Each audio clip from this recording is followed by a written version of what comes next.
수요일 저녁 예배 나오신 여러분들 주의 이름으로 환영합니다. 오늘 하루도 하나님의 은혜 가운데 잘 지내셨나요?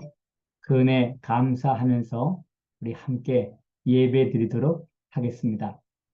먼저 하나님 앞에 찬양 올려드립니다. 새 찬송가 337장입니다. 내 모든 시험 무거운 짐을 기쁨과 감사함으로 찬양 같이 드립니다. 장면 전환에 시간이 조금 필요합니다.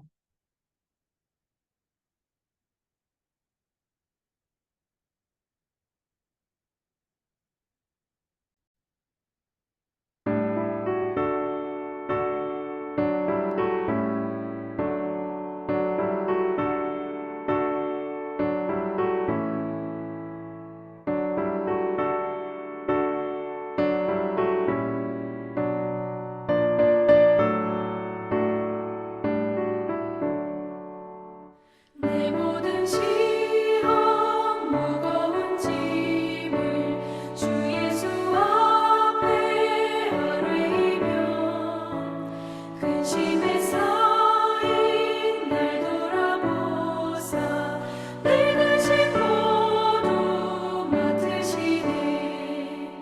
무거운 짐을 나 홀로 지고 견디다 못해 쓰러질 때 불쌍히 여겨 구원해 주리. 은혜의 주님 오직 예수. 내 모든 괴로움 닥치는 환란 주 예수 앞에 아뢰이며 주께서 친히 날 구해 주사 넓으신 사랑 베푸시네. 무거운 짐을 나 홀로 지고 견디다 못해 쓰러질 때 불쌍히 여겨 구원해 주리. 은혜의 주님 오직 예수.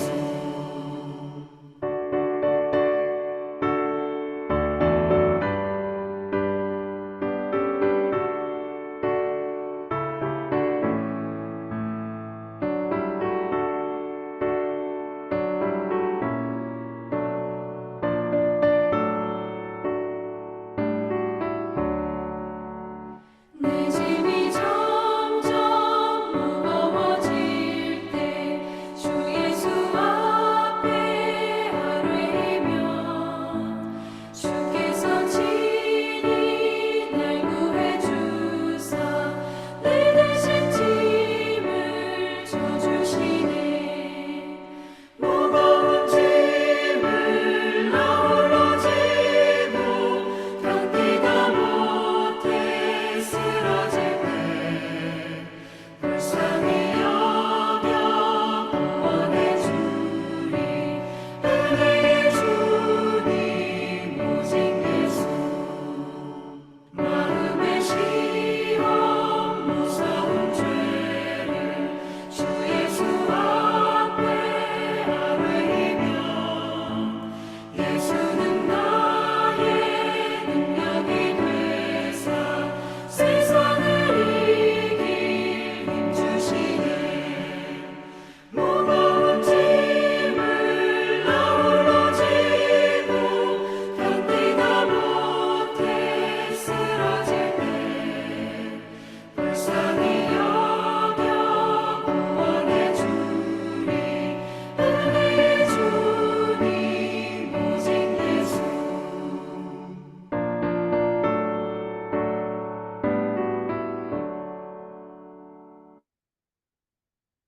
기도드리시겠습니다. 아버지 하나님, 저희들에게 5월 17일 수요일 하루를 선물로 허락하여 주시고 아침부터 이 시간까지 저희들과 함께해 주심을 인해 감사를 드립니다. 이 땅 가운데 저희가 이해할 수 없는 일들이 많이 일어나고 또 폭력, 혼란, 고통 많은 세상이지만은 주님이 저희들과 함께 하심을 인해서 저희가 기쁨으로 오늘 하루도 살아갑니다. 하나님께서 함께하지 아니하셨다면 또 하나님 앞에 우리가 기도할 수 없었다면 얼마나 답답하고 힘든 세상인지요. 오늘도 우리와 함께 해주시고 우리의 기도 가운데 응답해 주신 그 하나님을 인해 감사를 드립니다. 이 시간 우리의 예배를 기뻐 받아 주시옵소서. 그리고 예배에 참석한 하나님의 모든 자녀들이 하나님의 거룩한 임재를 경험할 수 있게 도와주시옵소서. 말씀을 기다립니다. 그 말씀이 우리의 힘이 되게 하여 주시고 우리의 삶의 등과 빛이 되게 하옵소서. 예수 그리스도의 이름으로 감사하며 기도드립니다. 아멘. 이 시간 받을 하나님 말씀입니다. 사무엘하 19장 1절부터 8절까지의 말씀 같이 받겠습니다.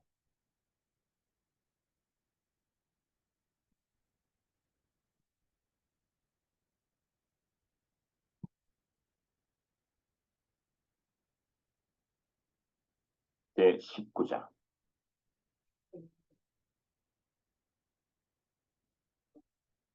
어떤 사람이 요압에게 아뢰되 왕이 압살롬을 위하여 울며 슬퍼하시나이다. 왕이 그 아들을 위하여 슬퍼한다하니 그날의 백성들에게 들리매 그날의 승리가 모든 백성에게 슬픔이 된지라. 그날의 백성들이 싸움에 쫓겨 부끄러워 도망함 같이 가만히 성읍으로 들어가니라. 왕이 그의 얼굴을 가리고 큰 소리로 부르되 내 아들 압살롬아, 압살롬아, 내 아들아, 내 아들.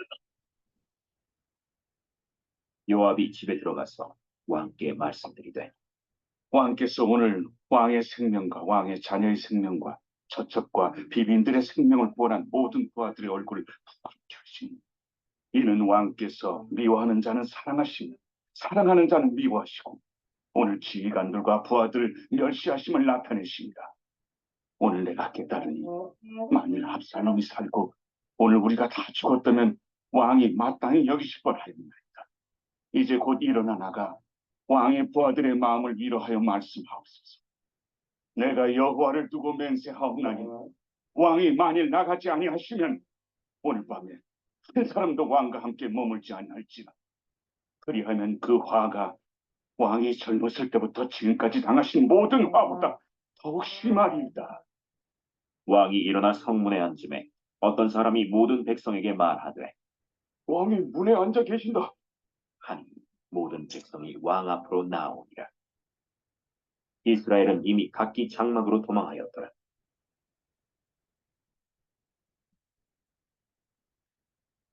이 시간 우리가 받은 말씀은 반란군 압살롬이 주도하는 반란군을 다 물리치게 됩니다. 그리고 요압 장군과 그의 무기든 자가 압살롬을 죽이게 되었죠. 그리고 그를 숲에 있는 구멍에 집어넣고 돌무더기를 쌓게 됩니다. 이제 이 소식이 다윗에게 알려졌고, 그리고 이제 부하들은 다시 본진으로 돌아오게 되는 거예요. 그게 이제 마하나임이죠. 이제는 예루살렘으로 귀환하는 일이 남았습니다. 그러니 승리에 들떠 있는 그 부하들의 그 모습, 그 함성, 그리고 이제는 집으로 돌아가겠다. 다윗을 위해서, 그리고 또 훗날을 기약하기 위해서 많은 사람들이 다윗과 함께 예루살렘에서 빠져나와 피난길에 올랐지 않습니까? 이제는 집으로 돌아갈 수 있는 거예요. 근데 얼마나 기뻤겠어요? 그런데 한 사람이 슬퍼하는 거예요. 그것은 바로 다윗 왕이었습니다. 자기의 아들이 죽은 것으로 인해 압살롬의 죽음을 애통해하는 다윗.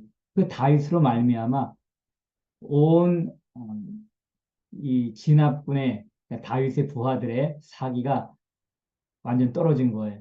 그 기쁨이 이제 애도의 분위기로 바뀌어 버리는 것입니다.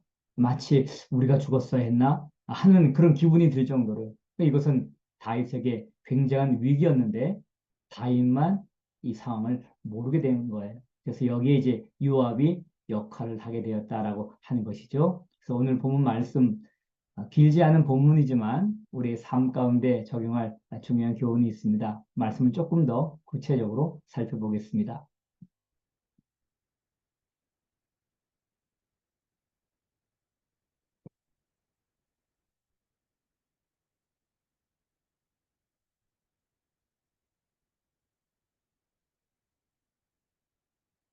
여기서 이제 어떤 사람이 요압에게 아뢰다라고 하는 거예요.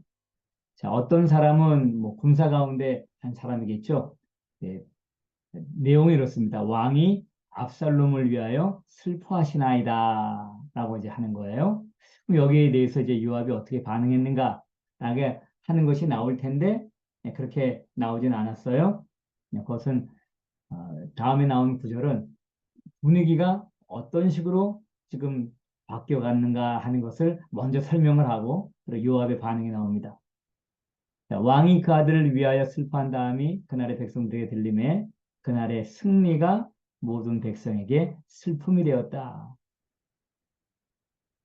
싸움, 전쟁에서의 승리는 항상 기쁨이고 그 다음에는 위로하는 축제가 열려져야죠. 그 목숨을 걸고 나갔던 사람인데요. 근데 오늘의 승리는 이것이 슬픔으로 바뀌었다라고 이제 본문이 기록을 하게 되는 것입니다. 계속해서 그날의 분위기를 얘기해 줍니다. 백성들이 싸움에 쫓겨 부끄러워 도망한 같이 가만히 성읍으로 들어왔다. 왕이 아들 압살롬의 죽음을 애통해 하니까 그 소문이 다 퍼진 거예요. 그러다 보니까는 군사들이 기쁜 웃음소리도 내지 못하고 조용히 자기들이 거할 곳으로 들어왔다라고 얘기를 하는 것입니다. 자, 그러면서 다시 한번 왕이 어떤 식으로 슬퍼했나 하는 게 이제 나옵니다. 내 아들 압살롬아, 압살롬아, 내 아들아, 내 아들아. 우리가 전장 18장에서 5번 내 아들아, 그 압살롬아 3번 부른 얘기 나오는데요. 여기에는 아들 3번 부르고 압살롬 2번 부르면서 아버지의 애통한 마음을 표현해 주고 있습니다. 뭐 아버지로서 자식이 죽었는데 애통할 수가 있죠. 자, 그런데 다윗의 신분이 이제 문제가 되는 것입니다. 이제 그 다음에 이 정도로 배경 설명해 주고서 요압이 이제 역할이 나오는 거예요. 자, 여기에서 요압이 나설 수밖에 없는 이유는 뭐예요? 다윗의 군대 군 사령관이에요. 그러니까 지금 싸움에 나갔을 때는 다윗 밑에는 바로 그 다음 사람이 요압입니다. 요압이 이 일을 처리할 수가 있는 것이고요. 또 여태까지 우리가 말씀을 쭉 보아오면서 요압이 어떤 사람이다라고 하는 걸 알 수 있죠. 요압의 성격입니다. 이 문제를 요압만이 다룰 수가 있다라고 또 볼 수가 있는 거예요. 자, 이제 그가 들어가서 얘기를 합니다. 어떤 식으로 얘기를 하게 되냐 하면은 자신이 그리고 자신의 부하들이 전부 다 나가서 목숨을 걸고 지금 싸워갖고 왕과 왕의 가족의 모든 생명을 구원한 거 아닙니까? 그런데 지금 모든 부하들의 얼굴을 부끄럽게 합니다. 라고 하는 거예요. 만약에 싸움에 져서 대신 우리가 죽었다면 그리고 압살롬이 살았다면 그러면 왕은 괜찮은가 지금 한 그런 얘기를 하는 거예요. 그래서 미워하는 자를 사랑하고 사랑하는 자를 미워한다라고 하는 것입니다. 그러면서 이런 얘기를 하는 거예요. 오늘 지휘관들과 부하들을 멸시하셨다. 굉장히 위험한 얘기를 이제 하게 되는 거죠. 그러면서 만일 압살롬이 살고 오늘 우리가 다 죽었다면 왕이 마땅히 여기실 뻔 하였나이다 라고 이제 한 거예요. 그러면서 못을 박습니다. 자, 이제 일어나서 나가 왕의 부하들의 마음을 위로하는 말씀을 해달라라고 하는 거예요. 만약 그렇지 않으면 어떤 일이 일어날까? 오늘 밤에 한 사람도 왕과 함께 머물지 아니할지라. 그러면서 그 화가 왕이 젊었을 때부터 지금까지 당하신 모든 화보다 더욱 심하겠다라고 얘기를 하는 거예요. 자, 이것은 어떻게 보면은 오늘 밤에 한 사람도 왕과 함께 머물지 아니할지라라고 하는 말은 자기도 떠난다 하는 얘기를 하는 거죠. 만약 왕이 계속해서 아들을 잃은 슬픔 가운데만 빠져 있다면 나도 떠나고 다른 부하들도 다 떠날 것입니다. 라고 얘기를 하는 거예요. 그럼 뭐 예루살렘으로 귀환하는 것도 어렵게 된다라고 하는 거겠죠. 일종의 경고라고 할 수 있는 건데요. 부하로서 굉장히 하기 어려운 이야기를 한 것입니다. 그러므로 이제 요압이 다윗 왕 앞에 나갈 수밖에 없는 이유가 이제 여기에 있는 거예요. 이제 이렇게 하고 나니까는 다윗이 정신이 번쩍 났죠. 그래서 일어나 성문에 앉았다. 공식적으로 이 일을 처리하는 자리에 이제 앉게 된 거예요. 그랬더니 그 소문이 다시 또 퍼지게 됩니다. 왕의 눈치만 보고 있다가 왕이 드디어 정신을 차리셨구나 라고 이제 하면서 이 문제가 일단락이 되었다라고 하는 것이죠. 자, 먼저 우리가 한 가지 질문할 것은 이거예요. 왜 다윗은 왕이면서 자식을 잃은 슬픔, 그건 사적인 슬픔인데 거기에 매몰되었는가 하는 거예요. 만약 압살롬이 전쟁에 나가서 싸우다가 죽었어요. 그런데 그 전쟁은 승리로 끝났어요. 그렇게 해도 다윗이 이 정도 슬퍼했을까? 그건 아니겠죠. 전쟁을 하다 보면은 뭐 죽을 수도 있고 부상을 당할 수 있는 거고요. 근데 전체가 승리를 했다면은 당연히 다윗은 그 승리를 축가를 했을 거예요. 그런데 이 오늘의 상황은 좀 다릅니다. 그것은 뭔가 하면 압살롬이 반란을 일으킨 거고 반란군의 수계로 정말 하지 못할 일들을 여럿이 저지르면서 이 싸움까지 온 거거든요. 그런데 압살롬이 이런 비참한 종말을 맞는 데 있어서 다윗이 자기가 책임이 있다라고 느꼈을 것 같다 하는 얘기예요. 왜냐하면 다윗이 죄의 씨앗을 뿌렸습니다. 그 죄의 씨앗 바세바와의 그 간음이었죠. 그리고 충직한 장군 우리아를 죽인 거죠. 이런 것들이 죄의 오염이 그 장자되는 암논이라든가 또 이 압살롬이라든가 다 퍼지게 되었다라고 하는 거잖아요. 그러니까 아버지로서 그게 이제 가슴 아프겠죠. 내가 바로 섰다면은 내가 그런 죄를 저지르지 않았다면 우리 집안에 이런 이 칼로 말미암은 피바람이 불지 않았을 텐데 하니까 더욱 그 아들의 죽음이 슬펐지 않았을까라고 하는 거예요. 그러다 보니까 정상적인 경우 같으면 자기는 왕의 신분이잖아요.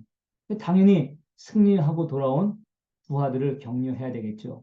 자기를 위해서 목숨을 지금 건 건데, 물론 하나님의 나라를 위해서 목숨을 건 것도 되는 거죠.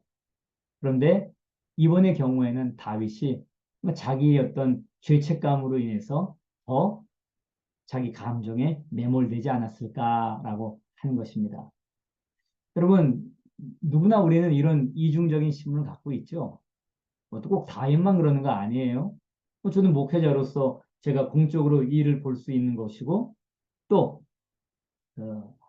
교회에서 어, 일을 볼 수 있지만 또 사적인 일이 있잖아요. 뭐 개인적으로 제가 어려움을 당한다. 뭐 어떤 개인적인 어려운 일이 있다, 가정의 어려움이 있다라고 하는 일이 있을 수가 있는 거고. 그러나 제가 이제 나가서 뭐 설교를 해야 됩니다. 아니면은 어떤 분 지금 뭐 개업을 하는데 축하하는 예배를 드리는 거예요. 뭐 돌잔치를 하게 됩니다. 뭐 하는 식으로 기쁨으로 뭐를 섬겨야 될 때가 있잖아요. 근데 나는 안에 슬픔이 있죠. 그런 이중적인 일은 있어요. 여러분도 마찬가지죠. 가정에 지금 우환이 있습니다. 힘든 일이 있습니다. 근데 직장에 나가서 일을 하셔야 되는데 만약 사람을 대하는 특별히 일이라고 한다면 얼굴 우중충하게 슬퍼하면서 일 수가 없잖아요. 자기 가슴 안에는 슬픔이 있더라도 얼굴 표정은 밝게 하면서 손님들을 맞고 또 접대도 해야 되고 그런 일 아니겠습니까? 그러니까 우리는 그런 이중적인 어떤 위치 가운데 살아가는 상황들이 있죠. 그럴 때 자기의 신분에 맞게 이제 행동하는 거 필요한데 사실 이것은 하나님의 은혜가 필요하다라고 하는 거예요. 특별히 다윗 같은 경우에는 우선순위가 지금 무엇인가 거기에 이제 초점을 맞춰야 된다라고 했는데 그것을 그가 어, 잊어버렸어요. 근데 그것을 옆에 있었던 요압 장군이 일깨워줬다라고 하는 것입니다. 그래서 우리가 이런 밸런스, 균형을 유지하는 게 참 중요하죠. 그리고 어디에 우선순위를 둬야 되는가? 내가 지금 어느 역할이 먼저 역할인가? 그 삶의 상황마다 달라질 수가 있는데 그것을 깨달을 수 있는 지혜, 그리고 거기에 맞게 행동할 수 있는 은혜, 그것은 우리가 하나님께 구해야 됩니다. 자, 오늘 말씀에서 중요한 역할을 했던 요압입니다. 요압. 이 요압은 다윗의 인생에서 특별한 역할을 해요. 요압. 만약에 요압이 오늘 그런 직언을 하지 않았다면 다윗이 슬픔을 추스리고 백성들을 위로하는 자리에 나오지 못했을 수 있어요. 그리고 굉장히 경고성 메시지를 발했습니다. 근데 이 요압이라는 사람은 다윗의 인생에 있어서 참 특별한 역할을 한 사람이에요. 여러분들이 이미 이 사람의 결말이 무엇인지 아는 분도 계실 것입니다. 뭐 그렇지 않더라도 지금까지 말씀을 쭉 봐왔다면, 야, 참 이 요압이라는 사람이 특별한 역할을 했다. 마치 요압은 다윗이 어디가 가려우면은 그걸 막 긁어준 그런 아주 시원하게 하는 역할도 한 반면에 어떻게 보면 또 가시처럼 역할도 하는 거예요. 찌르는 겁니다. 일단 어떤 게 있어요? 바로 오늘 사건과 관련돼서는 다윗이 그토록 요압과 아비새와 이때 부하들이 듣는 데서 그 장군들에게 이 압살롬을 너그럽게 대해라 라고 얘기를 한 거예요. 예를 들어서 전쟁에서 이겨서 생포를 할 수 있잖아요. 이번 같은 경우에도 요압이 그를 잡아서 데리고 올 수 있는 것입니다. 근데 요압은 어떻게 했어요? 왕의 그 명령을 아예 그냥 무시해버리는 겁니다. 그리고 자기가 먼저 심장을 찔러버린 거예요. 그리고 요압이 죽였습니다라고 하는 그런 이제 말 들어가면 요압이 불편하니까 요압의 무기든 청년 10명이 같이 달려들어서 아직 숨이 끊어지지 않은 압살롬의 숨을 끊어버리는 겁니다. 그러나 결국 심장을 찌르는 사람이 또 죽인 거 아니겠어요? 조금 있으면 그냥 가만히 놔둬도 죽을 텐데 그런 역할을 한 거예요. 근데 거기에 대해서 다윗 왕은 입을 열 수가 지금 없는 거죠. 반란군의 수계를 처단을 해버린 거니까는. 또 어떤 일도 있습니까? 그 사울이 죽은 다음에 그 아들 그 아들 이제 왕이 되지 않습니까? 근데 그 아들이 문제가 이제 생겼을 때 아브넬이라는 장군이 다윗 쪽으로 넘어 이제 오려고 하고 서로 다 이제 밀약을 한 거예요. 그런데 요압은 자기 동생 죽은 원수가 되기 때문에 아브넬을 사적인 감정으로 그냥 처단해 버립니다. 그래갖고서 평화적으로 그 이스라엘과 유다가 합쳐지려고 하다가 조금 더 시간이 더 흐르게 되었다라고 하는 것이죠. 자, 이제 이런 과정에서 요압은 정말 특별한 역할을 하는데 다윗의 인생에 없으면은 정말 불편하고 그리고 꼭 필요한 그런 용맹스러운 장수죠.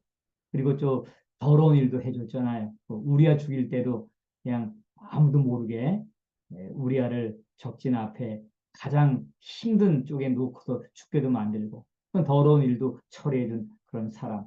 그런데 결정적일 때는 아브넬을 죽이는 일이라든가 또 압살롬을 죽이는 일이라든가 하는 것은 자기 스스로 그냥 결단해 버리는 거예요. 마치 다윗의 인생에 가려움을 긁어주는 등의 가려움을 긁어주는 마치 효자손 같은 역할도 하다가 아니면 피 같은 역할도 하는 거죠. 그런데 이 요압의 삶을 통해서 다윗은 어떻게 되는 건가요? 다윗은 비벼져 가는 거잖아요. 이거 뭐 내칠 수도 없어요. 그 7인척지간입니다. 요압은 다윗하고 조카하고 외삼촌 관계, 다윗이 외삼촌입니다. 그런 인척 관계도 있고, 그리고 굉장한 용맹한 장수, 세 형제가 다 용맹한 장수인데, 한 사람은 먼저 이제 죽죠. 근데 이제 요압은 그 정도로 충성을 또 하면서도 다윗에게 힘을 들게 했는데요. 마지막에 다윗은 죽어가면서 유언을 남깁니다. 그러면서 솔로몬에게 요압에 대한 처리를 이제 부탁을 하게 되는 거예요. 혹시 우리 삶 가운데도 요압 같은 사람이 있나요? 그 사람하고 같이 일을 안 할 수는 없어요. 근데 그 사람이 나를 때때로 굉장히 힘들게 해. 물론 항상 힘들게 하는 게 아니에요. 잘하는 일이 더 많습니다. 굉장히 충직스럽게 일을 하고요. 잘 처리해요. 근데 가끔씩 좀 결정적인 순간에 자기 멋대로 해버리는 거예요. 너무 이제 힘든 거죠. 그런 사람들이 우리에게 있을 수 있어요. 마치 다윗에게 요압처럼요. 나의 인생에 있어서 요압은 어떤 사람인가? 근데 필요하기 때문에 하나님이 붙여주신 것이고요. 그 사람을 통해 이루는 일이 많습니다. 그건 여러분의 직장에서도 그런 사람이 있을 수 있고, 또 뭐 가정이나 아니면 교회도 그런 사람이 있을 수가 있겠죠. 그런데 한 가지 관점이 중요합니다. 하나님이 우리에게 붙여준 사람으로 생각을 하는 거예요. 그리고 나를 다루시는 하나님의 손길이요, 도구다라고 생각을 하는 것입니다. 그러면 그 사람을 달리 볼 수가 있겠죠. 그 사람에 대한 어려움을 다른 각도에서 볼 수가 있겠다라고 하는 것입니다. 우리 인생의 유학, 그래서 우리가 잘 못 보는 부분이 있다면 그 사람을 통해 깨우칠 수도 있어요. 근데 그 사람이 어려움을 줄 때는 하나님이 그를 통해 나를 다루시는구나 라고 생각한다면 그가 주는 어려움을 다른 각도에서 볼 수 있다라고 하는 것입니다. 오늘 여기까지 말씀 전합니다.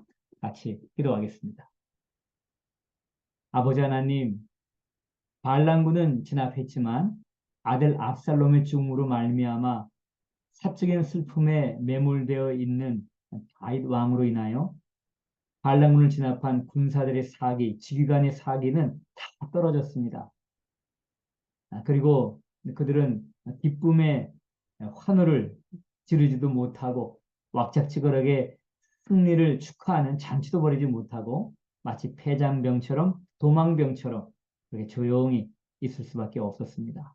근데 여기에 요압 장군이 나와서 이 문제를 해결할 수 있도록 다윗에게 조언을 했고 다윗은 그것을 받아들여 문제가 해결된 것을 봅니다.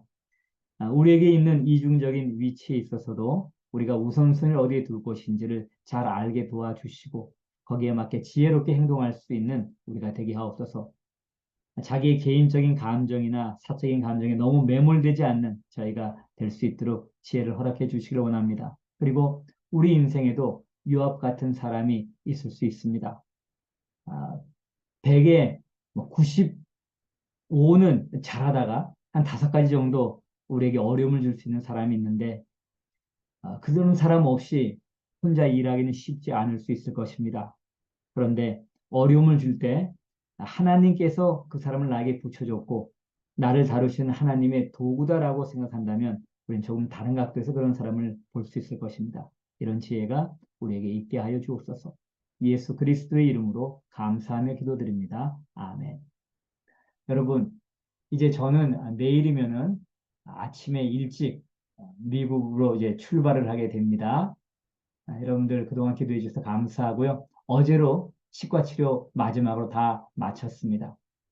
자, 오늘 하루 주신 하나님께 감사하시면서 기도하시는데 교회를 위해서 그리고 또 저를 위해서도 기도해 주시고요. 안전하게 미국까지 도착하고 시차 적응 잘해서 주말 준비를 잘 할 수 있도록 위해 기도해 주십시오. 또 사랑하는 자녀를 그 고통 가운데 있는 가정을 위해서도 기도해 주시고요. 공동체 성경 읽기 혹시 안 하셨다면 이 밤에 해보시길 바랍니다. 은혜로운 밤 되십시오.